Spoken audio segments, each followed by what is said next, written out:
500 ವರ್ಷಗಳ ಕೋಟ್ಯಾಂತರ ಭಾರತೀಯರ ಮಹಾಕನಸು ನನಸು.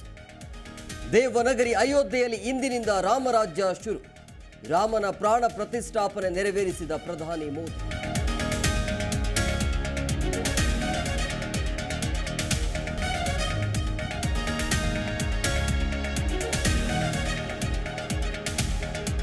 ಭರತನ ನಾಡಿನಲ್ಲಿ ಕೇಸರಿ ಕಲರವ, ರಾಮನಾಮನದ್ದೇ ಜಪ.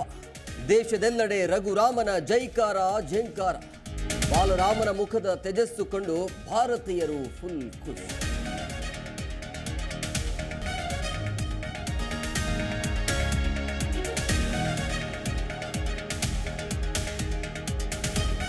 ಸಿಲಿಕಾನ್ ಸಿಟಿಯಲ್ಲೂ ಶ್ರೀರಾಮನ ಸಂಭ್ರಮವೋ ಸಂಭ್ರಮ.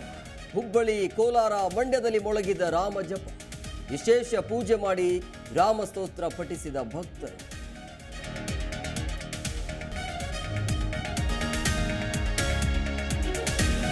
ದೇಶದ ಪ್ರತಿ ಕಣ ಕಣದಲ್ಲೂ ಶ್ರೀರಾಮ ತುಂಬಿಕೊಂಡಿದ್ದಾನೆ. ರಾಮನ ಆದರ್ಶ ಮೌಲ್ಯ ಎಲ್ಲ ಕಡೆ ಒಂದೇ ರೀತಿಯಾಗಿದೆ. ರಾಮನ ಪ್ರಾಣ ಪ್ರತಿಷ್ಠಾಪನೆ ಬಳಿಕ ಪ್ರಧಾನಿ ಮೋದಿ ಹೇಳಿಕೆ.